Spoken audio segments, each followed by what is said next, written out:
द्रवहु सदशरथ अजिर बिहारी। एक बार त्रेता जुग माही शंभु गए कुंभज ऋषि माही। शंभु गए कुंभज ऋषि पाही। संग सती जग जननी भवानी पूजे ऋषि अखिलेश्वर जानी। राम कथा मुनि वर्ज बखानी सुनि महेश परम सुख मानी। ऋषि पूछी हरि भगत सुहानी कही शंभु अधिकारी पाई।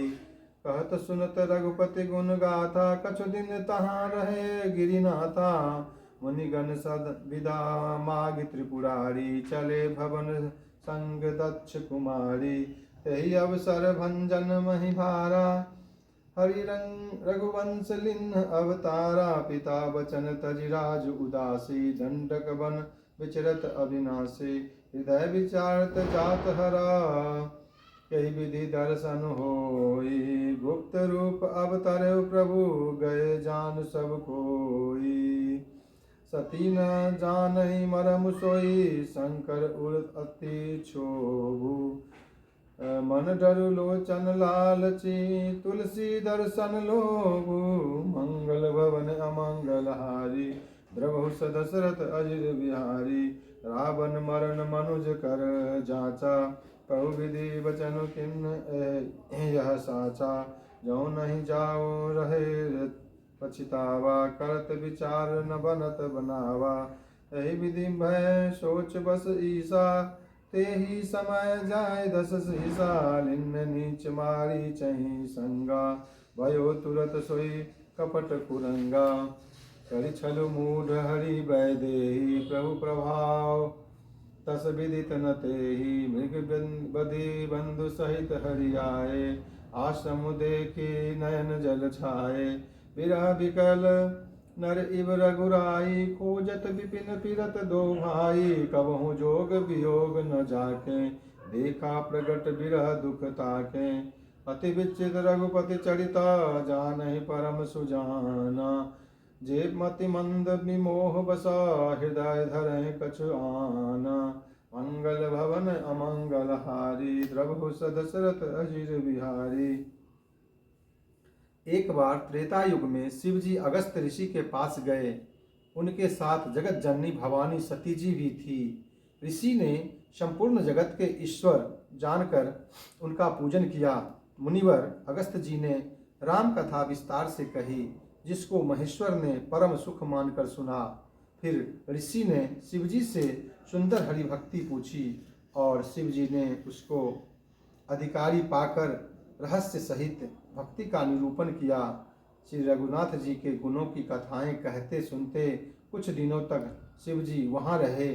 फिर मुनि से विदा मांगकर शिवजी दक्ष कुमारी सती जी के साथ घर कैलाश को चले। उन्हीं दिनों पृथ्वी का भार उतारने के लिए श्री हरि ने रघुवंश में अवतार लिया था। वे अविनाशी भगवान उस समय पिता के वचन से राज्य का त्याग करके तपस्वी या साधु वेश में दंडक वन में विचर रहे थे। शिवजी हृदय में विचारते जा रहे थे कि भगवान के दर्शन मुझे किस प्रकार हों। प्रभु ने गुप्त रूप से अवतार लिया है, मेरे जाने से सब लोग जान जाएंगे। शंकर जी के हृदय में इस बात को लेकर बड़ी खलबली उत्पन्न हो गई, परंतु सती जी इस भेद को नहीं जानती थी। तुलसीदास जी कहते हैं कि शिव जी के मन में भेद खुलने का डर था, परंतु दर्शन के लोभ से उनके नेत्र ललचा रहे थे। रावण ने ब्रह्मा जी से अपनी मृत्यु मनुष्य के हाथ से मांगी थी। ब्रह्मा जी के वचनों को प्रभु सत्य करना चाहते हैं। मैं जो पास नहीं जाता हूँ तो बड़ा पछतावा रह जाएगा। इस प्रकार शिव जी विचार करते थे, परंतु ऐसा भी युक्ति ठीक नहीं बैठती थी। इस प्रकार महादेव जी चिंता के वश हो गए। उसी समय नीच रावण ने जाकर मारीच को साथ लिया और वह मारीच तुरंत कपट मृग बन गया। मूर्ख रावण ने छल करके सीता जी को हर लिया। उसे श्री रामचंद्र जी के वास्तविक प्रभाव का कुछ भी पता न था। मृग को मारकर भाई लक्ष्मण सहित श्री हरि आश्रम में आए और उसे खाली देखकर अर्थात वहाँ सीता जी को ना पाकर उनके नेत्र में आंसू भर आए। श्री रघुनाथ जी मनुष्यों की भांति विरह में व्याकुल हैं और दोनों भाई वन में सीता जी को खोजते हुए फिर रहे हैं, जिनको कहीं कभी कोई संजोग वियोग नहीं है, उनमें प्रत्यक्ष विरह का दुख देखा गया। श्री रघुनाथ जी का चरित्र बड़ा ही विचित्र है। उसको पहुँचे हुए ज्ञानी जन ही जानते हैं। जो मंद बुद्धि है वे तो विशेष रूप से मोह के वश होकर हृदय में कुछ दूसरी ही बात समझ बैठते हैं। मंगल भवन अमंगल हारी द्रवौ सदशरथ अजिर विहार।